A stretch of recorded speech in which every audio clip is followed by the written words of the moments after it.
Hoje nós vamos entrevistar o diretor regional do Ciesp Sorocaba, o empresário Eli Domingues de Silos. A situação é bastante crítica em nível de Brasil. O humor do empresariado nacional está mudando, a pandemia continua avançando em todo o território brasileiro, o ritmo de produção industrial tem caído, demissões acontecido ou então diminuição de salários e de turno, o que tem afetado toda a cadeia de produção e de consumo no Brasil.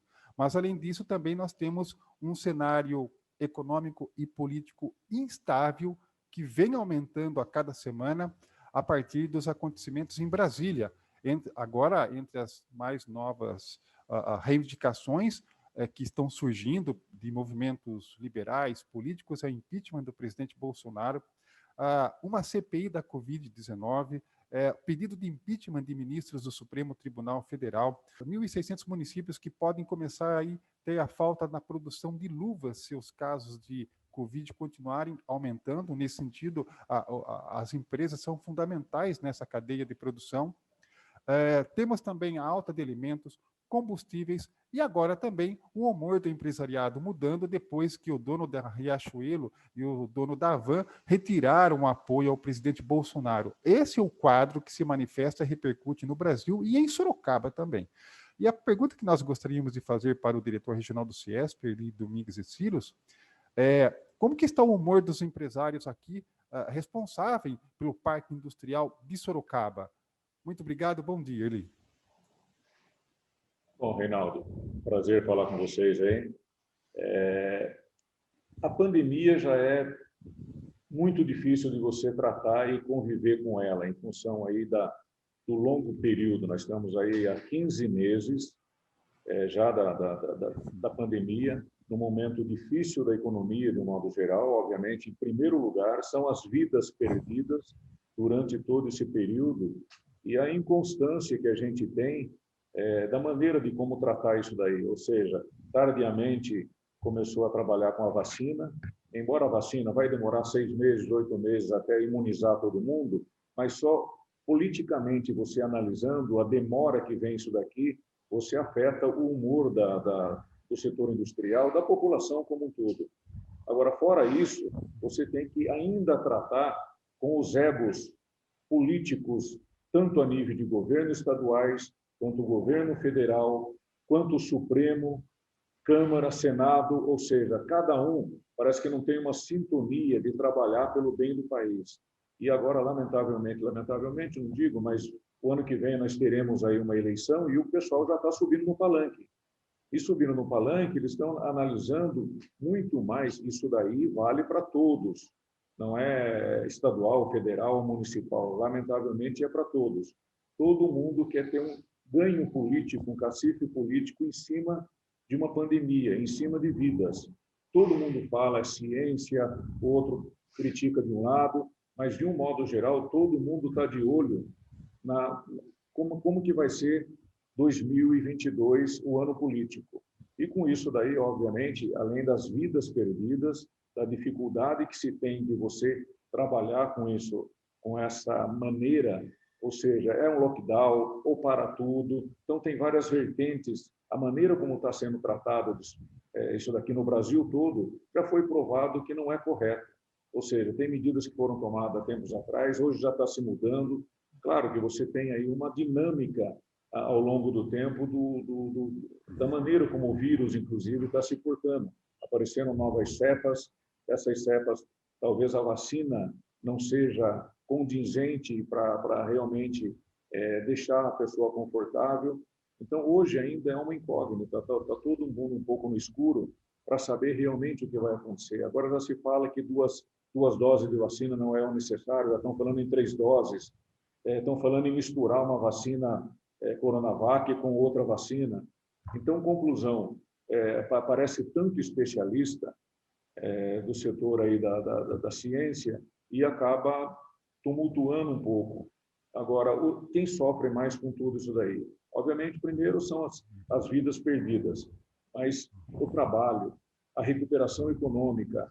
Nós estamos aí, Reinaldo, com 19 milhões de pessoas na pobreza já total. ou seja, sem ter o que comer. Então, obviamente que entra a solidariedade do povo. Nós aqui, como Sorocaba, dando uma particularizada em Sorocaba, é um povo muito solidário, nós estamos fazendo imensas campanhas aí de arrecadação, mas às vezes o pessoal cansa, faz uma arrecadação agora, será que vai ser direto todos os meses do ano, vai ter essa arrecadação? Então, às vezes, nesse momento aqui, está um momento crítico, está todo mundo aí com uma sensibilidade à flor da pele, então todo mundo vai, arregaça a mão e ajuda. O governo também tem essa ajuda que ele vai dar aí durante 3 meses. Será que depois que terminar isso daí, o pessoal de novo não vai aumentar o nível de pobreza e o nível de fome? Então, você tem que trabalhar junto com o setor produtivo para a gente, obviamente, sempre respeitando vidas, e o setor industrial, ele tem conhecimento fantástico a nível de dentro da empresa, ou seja, do portão para dentro, de como você cuidar com a pandemia, de cuidar com o vírus. Nós temos aí empresas de grande porte, multinacionais, que tem 113 itens de protocolo para você tratar do seu trabalhador lá dentro da empresa, para não pegar o vírus. Além disso, ele também cuida da família. Muitas vezes aí fazem o acompanhamento da família, porque não adianta o trabalhador lá dentro, ele está seguro, depois ele vai para casa e acaba pegando o vírus. Então, tem muitas empresas que estão fazendo o trabalho não só com o trabalhador, mas também junto com a família toda. Isso daí ajuda a minimizar, até porque as pessoas ainda, não é só com a família, ele vai ter contato fora da família com outras pessoas e acaba, lamentavelmente, contraindo o vírus.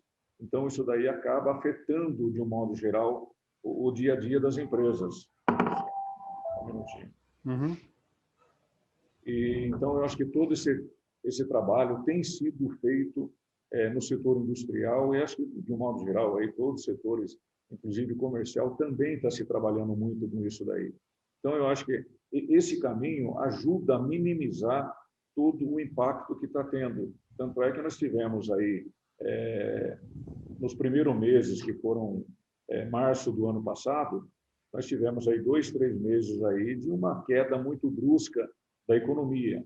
Obviamente, caindo a economia, gera o problema do desemprego. A partir daí, a gente começou uma recuperação, Reinaldo, uma recuperação muito forte, como o próprio ministro Paulo Guedes comenta, uma recuperação em V. Isso daí foi fato, realmente aconteceu, está acontecendo ainda, talvez não com aquela velocidade que nós estávamos, que realmente o V já está diminuindo um pouco essa curva, em função de novos fatos que estão ocorrendo aí, novas cepas, o nível de morte aumentando, o problema político, o problema judiciário, tudo isso daí, de um modo geral, acaba afetando e dando, como você mesmo citou, como é que está o humor do setor empresarial. Obviamente que sempre a gente tem que arregaçar a manga, trabalhar, fazer acontecer, mesmo com dificuldades, mas a gente vê uma instabilidade a curto e médio prazo. Ou seja, o que vai acontecer? Será que essa cepa vai aumentar?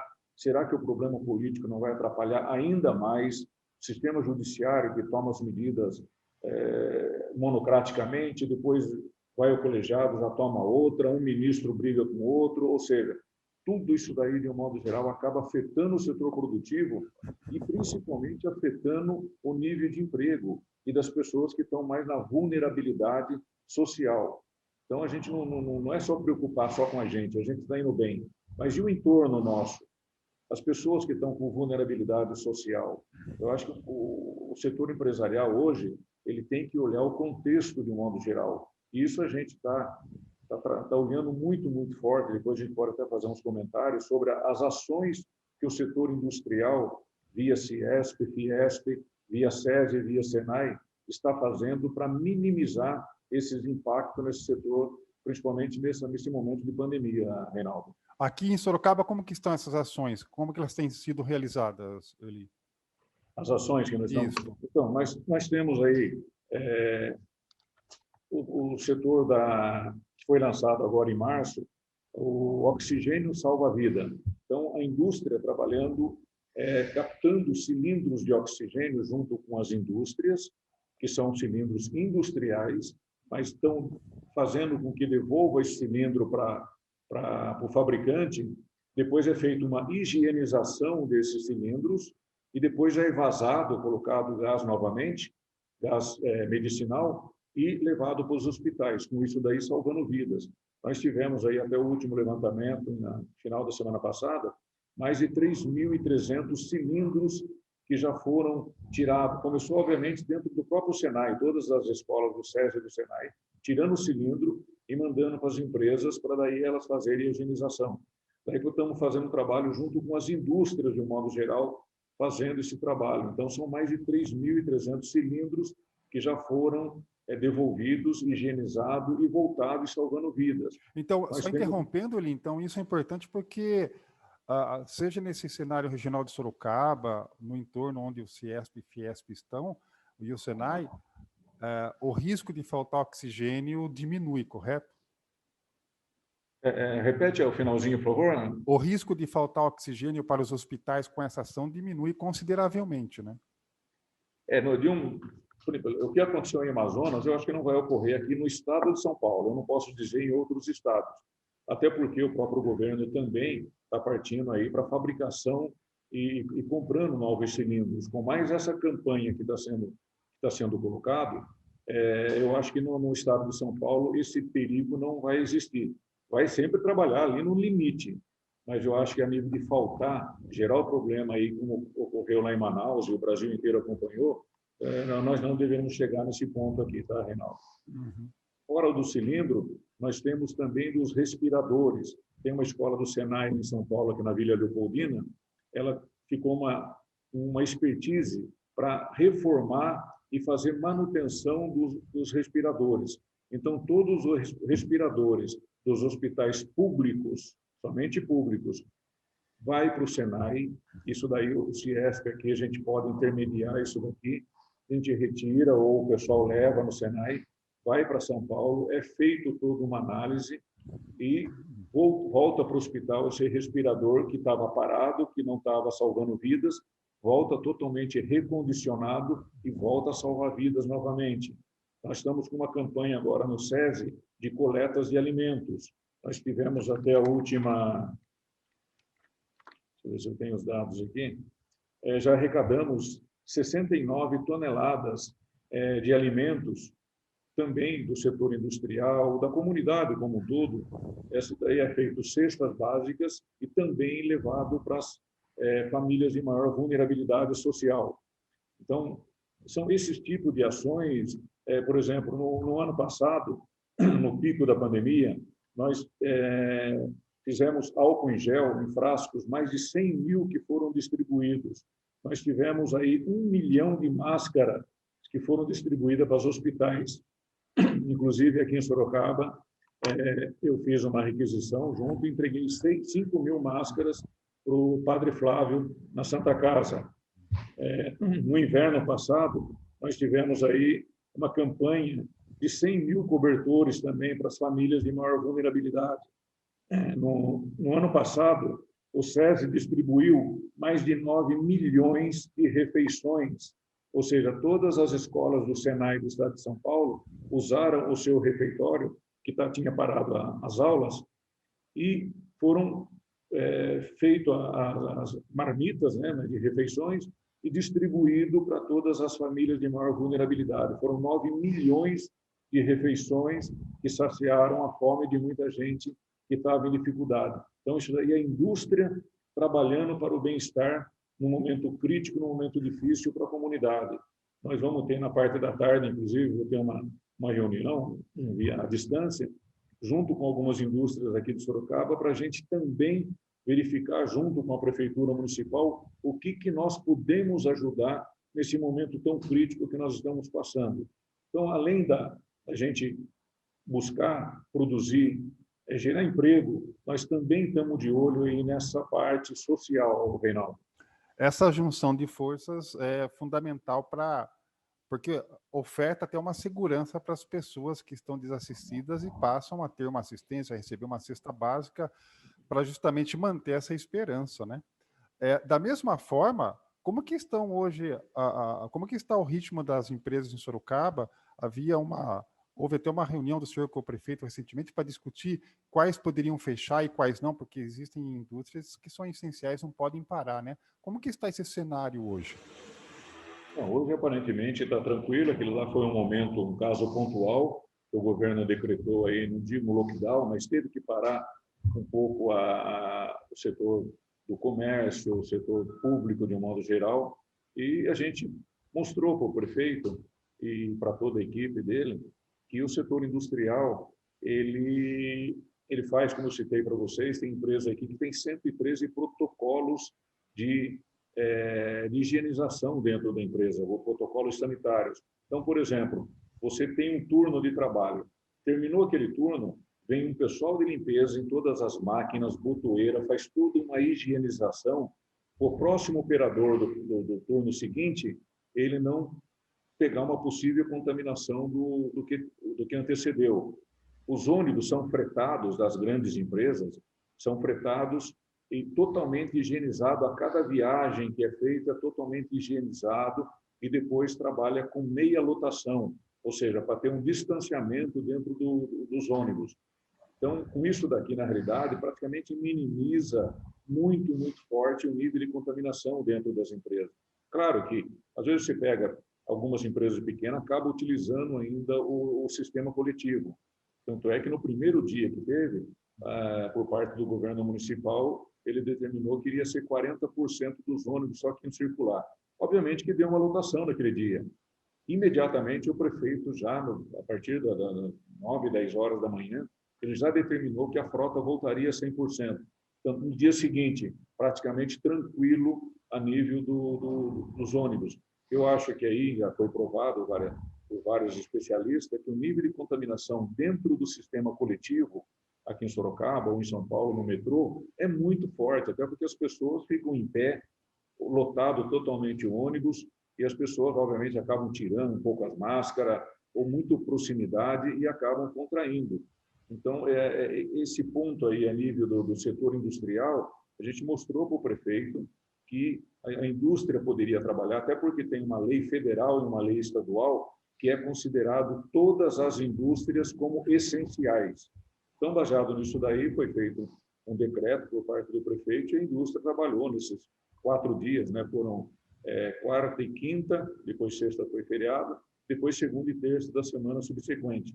Então, a indústria continuou. Aparentemente, eu não vejo nenhuma possibilidade de ter um novo lockdown aqui em Sorocaba. Imagino que sim, tomara que não aumente o nível de contaminações e o nível de óbitos. Aparentemente está diminuindo, inclusive, nesses últimos tempos aqui, não só em Sorocaba, como no estado de São Paulo.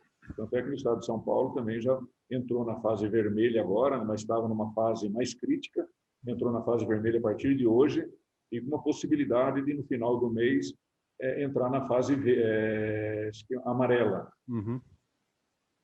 Agora, ele tem aqui a notícia, né, que a Receita Federal hoje está adiando o prazo para a entrega do imposto de renda, dia 31 para 31 de maio, né? Por conta de toda essa situação pandêmica aí. A gente lembra que o senhor tinha todo aquele debate em relação à reforma administrativa, que parou praticamente no Congresso Nacional, porque a carga tributária continua alta para as empresas durante a pandemia. Como as empresas contabilizam hoje esse impacto econômico na vida financeira das indústrias e ainda com uma alta carga tributária? Então, Reinaldo, eu acho que se a gente analisar 15 meses de pandemia, mas o problema já vem se arrastando, inclusive, de governos anteriores, a dificuldade econômica das empresas. Eu digo das empresas, tanto as multinacionais, empresas de grande porte, mas principalmente as de pequeno e médio porte, onde não tem um fluxo de caixa adequado, tem dificuldade de buscar linhas de financiamento. Então, essas empresas de pequeno e médio porte são as mais afetadas.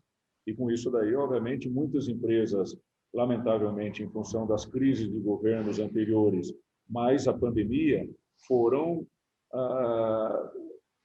fecharam, ou seja, entraram em recuperação judicial, foram à falência, e com isso daí, perda de empregos, que é o grande problema social do país. Então, com esse patamar aí de que nós tivemos aí, número de falências bastante elevado, recuperação judicial bastante elevada durante esse período, a perspectiva é que agora, com essa retomada que deu, muito lenta, ainda com incertezas que nós temos pela frente, em função da própria pandemia, em função do legislativo, judiciário, com todo esse problema, e aí entra no ponto que você citou. Com todo esse problema, acaba engavetando e parando um pouco as reformas estruturais que o governo federal teria que colocar isso aqui a nível emergencial. Dentre elas, a reforma administrativa e a reforma tributária.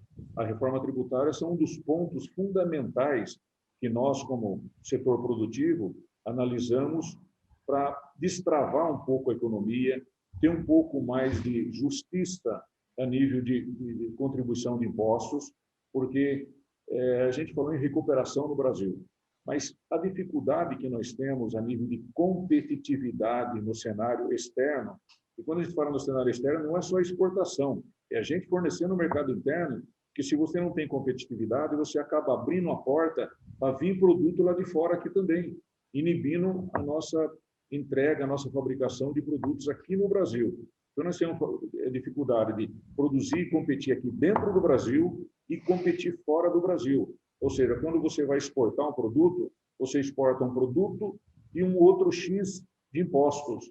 E o pessoal lá de fora ele não quer comprar impostos, ele quer comprar produto. Diferentemente de outros países, que tem toda uma vantagem a nível de trazer o produto para o Brasil, exportar para qualquer parte do mundo.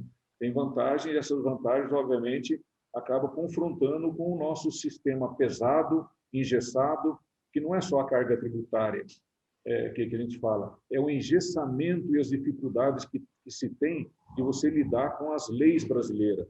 Ou seja, hoje tem uma lei tributária, amanhã tem uma nova lei que muda, então deixa principalmente as pequenas e médias empresas vulneráveis e com dificuldade e vulneráveis a você ser, inclusive, multado devido a essas mudanças de lei. Então, eu acho que a tributária, inclusive, durante essa semana, nós vamos ter uma live aí, junto com o sistema da Fiesp e do Ciesp, junto com o relator da reforma tributária, para a gente, inclusive, nós temos várias emendas do setor produtivo, nossa, do Fiesp e do Ciesp, para enviar tão logo comece a disparar. Está se prometendo que no meio do ano agora, em julho ou agosto, entra a reforma tributária, ou seja, começa a tratativa de você entrar com a reforma tributária. Isso aqui foi colocado tanto pelo o presidente do Senado e o presidente da Câmara. Então, eles confidenciaram, não, já está em público isso daí, que no mês de agosto inicia-se uma tratativa da reforma tributária. A da administrativa também parece que está a previsão ainda para esse ano. Então, com tudo isso daqui, a perspectiva de você destravar, se for controlado com a vacinação mais forte no segundo semestre, e mais uma reforma tributária caminhando, e o governo e o judiciário e o legislativo tendo um pouquinho de juízo e não começar eles brigarem entre si e atrapalhar quem produz, eu acho que a gente tem perspectiva de melhora no segundo semestre. A perspectiva que nós temos aí do PIB do país é por volta de 3,3% de crescimento, que são as riquezas do país. No setor industrial, Reinaldo, é um pouquinho maior. A gente se fala em 4,5%, próximo de 5% o nível de crescimento. Então, tudo isso daí, na realidade, é uma conjuntura, fazendo uma análise hoje. Agora, e a cepa? Vai ter novas cepas? As brigas políticas vão diminuir ou minimizar? A reforma tributária vai vir? Então, se todas essas ações, né, de um modo geral, acontecerem positivamente, a tendência é diminuir o nível de 14 milhões de desempregados que nós temos, que na realidade é 14 milhões de desempregados efetivos. Se você considerar aqueles que desistiram de procurar um emprego, que são os desalentados, chega a 20 milhões de pessoas. Ou seja, dentro de um país que tem 200 milhões, mas tem 120 milhões de pessoas ativas que estão no trabalho, porque é 200 e pouco, mas você tem aí pessoas com uma certa idade, que já está aposentada, não trabalha, você tem menos de 18 anos que também não trabalham, 15, 16 anos. Então, a população ativa economicamente é por volta de 120 milhões de desempregados, de trabalhadores. E você ter 20 milhões de pessoas procurando emprego é muito forte, é muito crítico e, lamentavelmente, ocorre esse problema social que nós temos aí de pessoas à beira da fome, à beira da vulnerabilidade social. Bom, para concluir, por isso que é fundamental as indústrias continuarem funcionando, né? É um setor que realmente as autoridades têm que ver com muita atenção quando pensam em lockdown, porque se parar tudo é o caos, né? Porque caos para as empresas que não vão ter que demitir trabalhadores que são dispensados, enfim. Nós estamos conversando com Eli Domingues de Silos, o diretor regional do CIESP, e que mensagem, fazendo uma análise profunda sobre esse momento pandêmico, para finalizar, Eli, que mensagem o senhor deixa para o trabalhador sorocabano e a população em geral? Bom, eu acho que isso daqui é batido demais, mas é além da vacina que está chegando e espero que aumente um pouquinho mais forte a vacinação, mas principalmente é todo mundo manter que os cientistas, os especialistas comentam que mesmo com a vacina nós vamos ter que continuar com os cuidados, usando máscara, fazendo todos os protocolos sanitários que já é debatido e todo mundo já sabe, fala-se tanto na mídia, mas nós temos que continuar com isso daí ainda. Até porque, voltando de novo, essas novas cepas, ninguém conhece, ninguém sabe, e lamentavelmente está vindo com alto nível de gravidade. Eu tenho pessoas próximas aí que lamentavelmente foram a óbito, eu estou com um primo meu que lamentavelmente também está com dificuldade internado. Então, tudo isso, e é pessoa de 40 e poucos anos. Antes, no início, era pessoa de 60, 70, 80, 90 anos. Até porque essas pessoas já foram vacinadas, está diminuindo o nível de óbitos e de internação dessas pessoas com idade um pouco mais avançada. Mas está pegando as pessoas com 20, 30, 40 anos de idade e também indo a óbito, lamentavelmente. Então, eu acho que o recado principal é a gente continuar com isso daqui, porque o número 1 de tudo é preservar a vida. Depois, obviamente, a gente tem que partir para manter a atividade econômica com responsabilidade, com todos os protocolos dentro das indústrias, no nosso caso, ou dentro do comércio também, mesma coisa. Tem que manter isso daí. Por quê? Para a gente não aumentar esses 19 milhões de pessoas que já estão numa vulnerabilidade social muito forte, aumentar para 20, 25, 30 milhões de pessoas numa vulnerabilidade. A partir do momento que você coloca um lockdown e para tudo, alguns especialistas não vai resolver, mas tem muitos aí que já mostraram que também não é aquela solução. Agora, o lado econômico é certeza absoluta que vai afetar não só a curto prazo, mas a médio e longo prazo nós vamos ter uma dificuldade imensa de pessoas à beira da vulnerabilidade. É muito fácil a gente falar, fecha tudo e vai resolver. Poxa vida, mas tem gente que tem que pôr um prato de comida para a família na casa. Como é que vai fazer?